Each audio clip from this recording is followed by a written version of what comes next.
It's time for another trip through the ups and downs of the Lucas Oil AMA Pro Motocross Championship. And every time you think you have the answers to the questions, they change the questions and then the answers. More of the dramatic twists and turns of this championship tour as the Racetracks Motocross Show presents the Budds Creek National. Coming up next on AlliSports.com.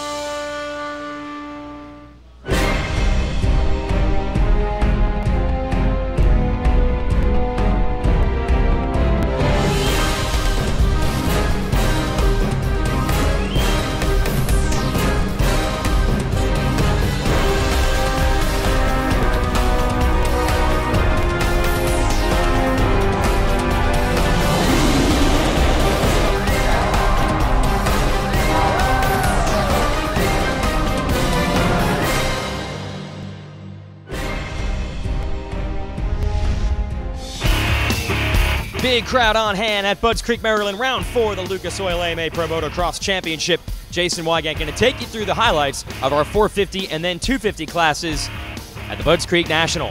Coming into this one, the big question was Ryan Villopoto's first moto performance and overall win at High Point going to transfer over to momentum here? Well, as they say in this sport, momentum's only as good as the next motos start. Chad Reed grabs the whole shot. Mike Alessi steals the lead from him.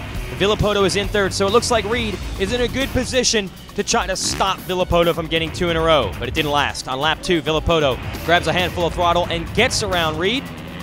And then you know what's next. A classic Alessi versus Villopoto battle. Shades of Villopoto's breakthrough run here in 2006 against his arch nemesis. And just like he did then, Villopoto would get to the inside.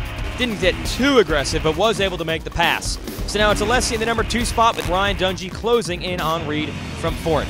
Dungey all over Reed, who just didn't have his typical pace at the beginning of this one. Dungey was able to make the pass and get to 3rd, and then go after Alessi and make the move. Dungey's in the number 2 spot. The problem is Villopoto has a gigantic lead, about 9 seconds. But Villopoto stalls the bike, and that allows Dungey to close the gap. It was a dogfight down the stretch between the Ryans, but Dungey could not find the room to make the pass, and by only 1.5 seconds, Ryan Villopoto wins Moto number 1. You see Dungey there rolling up on him at the end. Reed was 3rd. Alessi got passed down the stretch by Kevin Windham for 4th. Let's go to Moto number 2, a role reversal. Alessi's got another good start. Dungey is up there as well, but Reed makes the move on Dungey on lap 1. It goes after Alessi. Ryan Villopoto were waiting for him to roll up, but he would struggle in this one. Reed in the number 1 spot would soon be under fire from Dungey, who passed Alessi. Dungey went after Reed.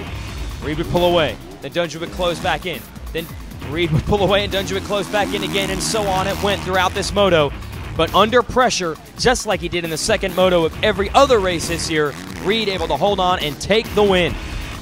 Dungey going to take 2nd, a distant 3rd for Villopoto, who said he had stomach trouble. Windham busts through for 4th over Alessi. Check out the overall results here in the 450 class, the rest of the top 10. Nice job for 6th for Meddy, then it's Millsaps, Weimer, Short, and Grant in the top 10. I put myself in a great opportunity. I got the whole shot and just couldn't get around Alessi, and I just got frustrated and didn't ride my race, and the 2 Ryans just smoked me. So, went back to the truck and had a good think about myself, tried to think about some lines, and come out in the second one and try to ride the way I know how to ride. On Monday, or actually Sunday our time, we announced that I received an Order of Australia, and that was a big deal for me. It's quite an honor, quite a special thing for me, and just kind of tried to carry that momentum in, and was terrible in the first one and was able to rebound in the second one and ride a little better. I got to put myself in good positions, and I couldn't make it happen. I was tried right behind him the whole time, and I couldn't make passes. I would go for it, lose some time, get caught up in a rut. It's just one of them deals. Not frustrated, but it was tough. Both motos I ran out of tear-offs. I went through them more quicker than I thought, and but there's no excuses. It was once it was hard to, when you were behind the guy, there was that good line, and once you went off that, like I did a few times, it seemed like I'd lose time every time. Let's get to the 250 class. Dean Wilson has some confidence coming into this race, considering he won his first ever overall here last year.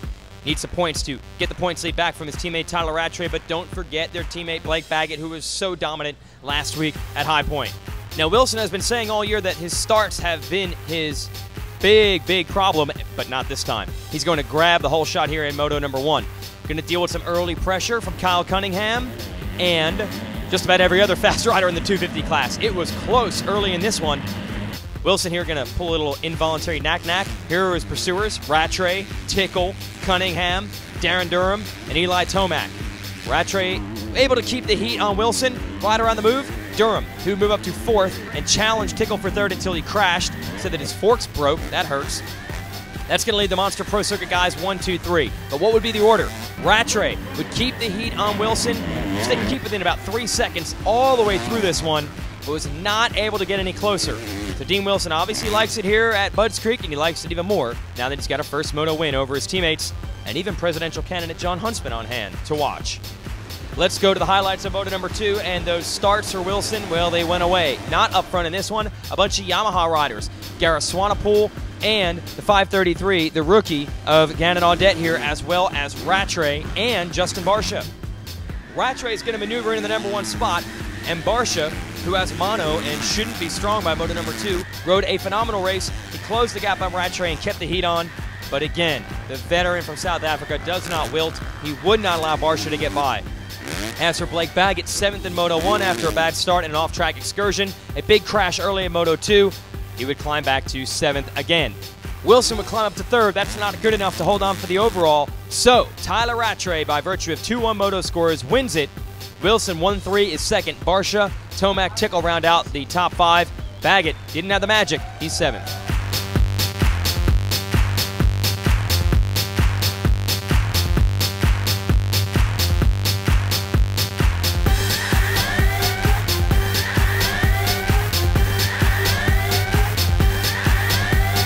Came in this weekend, just kind of wanted to race. That's it. Doctor's order was stay home, lay in bed for 3 weeks, do nothing. So I'm just lucky to be here racing, and I'm happy with the outcome today. This is one of my favorite tracks, the best dirt for sure of the whole year. So I just really enjoyed myself today, even though I wasn't feeling the best, a little under the weather, but I had a great time. Well, in practice, I actually had a pretty good crash. It was 2nd lap. You know, they got that wheels on the ground flag, and so you don't jump anything. So 2nd lap, you know, I was just going up to that triple step up in the back, and I just overjumped it by like a good 15 feet and just landed in the soft stuff and got thrown over the bars. And I mean, I hurt my wrist a little bit, but I mean, it didn't really bother me racing. After 10 minutes, I knew Justin was still there, so I tried to push a bit harder, and I still didn't get away. So just try to keep that pace going, and yeah, I eventually managed to break him, which was awesome. You know, I put down some good lap times, I think, in the middle of the moto, and he was there the whole race, and I think with 5 minutes to go, I managed to break him and yeah, get the win. All right, let's analyze the action here from Budds Creek. We have one of our top pro. It's just me. We have Steve Matthes joining us. It's round 4. Yeah, that's all. I'm surprised it took you this long. We've already run out, and we now turn to Steve Matthes, just the 4th round of the year. You are a journalist, though, so you can help us break down what you saw through your very critical expert eye. Let's first talk about the 450 class. Every time you think that Chad Reed is finally about to crest the wave and the Ryans, the fast guys, are going to get him, he somehow answers back. Yeah, you know, I mean, the first moto had to have been heartbreaking. 30 seconds back at the finish. Right. No goggles, so maybe Tad had something to do with it, but still, he got worked. No way around it. 2nd moto, last year's reigning champ, all over him. Holds it strong, even pulls out at the end, and like you said, the guy is just, what else can you say? He's phenomenal this year.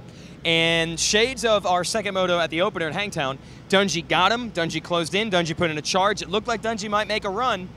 Last lap and a half, Reed had it. Yeah, you know, I think lappers has something to do with that. There was a ton of lappers. I was really impressed with Chad's ability to get through them. That's because, true. You know, he's the first guy. They already know Dungey's coming. He impressed me getting through the lappers, another thing. And I think Ryan, he doubled that triple going up the step up, and that was it for the last lap. So Reed pulls away, and maybe just as surprising, Ryan Villopoto dominates the first moto. Everyone thought after High Point that this is the real Villopoto now. We know how well he does in this track. He had never lost a moto. Right. But he lost one in Moto 2, just like Reed did in Moto 1. He did, you know, and I was talking to Ryan right now after the race, and I asked, hey, you took a long time to get around Mike Alessi. You lost some seconds. He didn't take that as an excuse. He had to go to the bathroom really bad all moto. Yep. Said he tried to go to the bathroom. Mid-race? Yep. Okay. He said he needs 30 minutes, though, and a Racer X to make it happen. He didn't have that opportunity. And that's, folks, I mean, he was being honest. It seemed like that really affected him, clearly. I'm glad to know we're the magazine of choice, though. It makes us feel good. That's why we have you on the show. These are the things that I know. Let's go to the 250 class real quick. Blake Baggett comes in. Kind of like Villopoto, we're thinking, man, when this kid is on, he's unstoppable.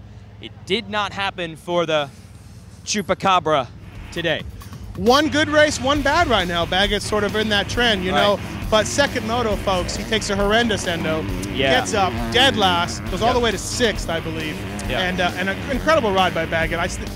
Even though, like I said, he had a bad race, he did nothing today to make me not think that he's still going to be right there the whole way. Well, that's a good point. That's my question. So you don't think the wind is out of the sails? You're going to chalk it up to he went off the track in Moto 1, he crashed in Moto 2, but the magic's still there? Absolutely. No, I wouldn't think anything about it. He's got himself now a points deficit to make up. But no, he was still very impressive today. He's about 30 back right now, but it's a long series as we saw last year with Trey Kennard. But it's going to be hard to make up points in bunches when you have Tyla Rattray, who basically never has a bad race. Yeah, you know, he's solid. He's an older guy for the rest of the class. He's been around a long time, and man, he doesn't impress you with his blazing speed, but he just keeps on trucking, keeps on trucking. I think he likes that red plate. He doesn't have any intention to let it go. And finally, we have Dean Wilson, who at the opener at Hangtown said, you know, I didn't even expect to go out here and win the first race. I'm cool with just getting some points. But after coming close to winning there, close to winning round 2, close to winning round 3, close to winning round 4, and still not getting an overall, I got to imagine his tune is changing here, and he's getting a little frustrated with this. I think he is. I tried to talk to him after the race, and he split pretty good. Yeah. He reminds me a little of Justin Barcia when he came in. He just can't find that consistency right now. But speed-wise, one lap hanging all out. His jersey's hanging out, and Dean is also hanging it out. So speed-wise, it's fine. But you're right. He's got to be getting a little frustrated.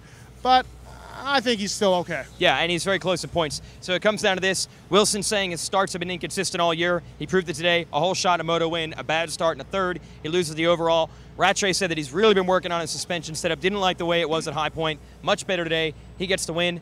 And we're still waiting to see if another team could challenge these guys. Justin Barcia had mono, still put in a good ride in Moto 2, but no one's really getting close to these. No, I'm looking for more for Eli Tomac, to be honest. I'm waiting for him to step it up. We all know his pedigree, and we know that he showed us last year that he's fast. Another thing with Rattray, now going to Florida for 3-4 weeks. Going to be down there riding with Villopoto every day. You know that's an incredible goal to chase around the 450 guy. That's right. And that's going to do nothing but help him.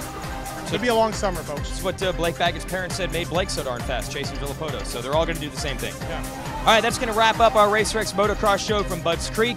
We'll be back 1 week from now at Colorado. Will I be back? We're going to really hope we can find a rider, someone who really knows what he's talking about. Although you brought better analysis than any rider we have, just saying. I'm just not as good to look at. No kidding. All right, that's our show. We'll join you next week. Go to allysports.com all week long for all the updates on this Lucas Oil Pro Motocross Championship.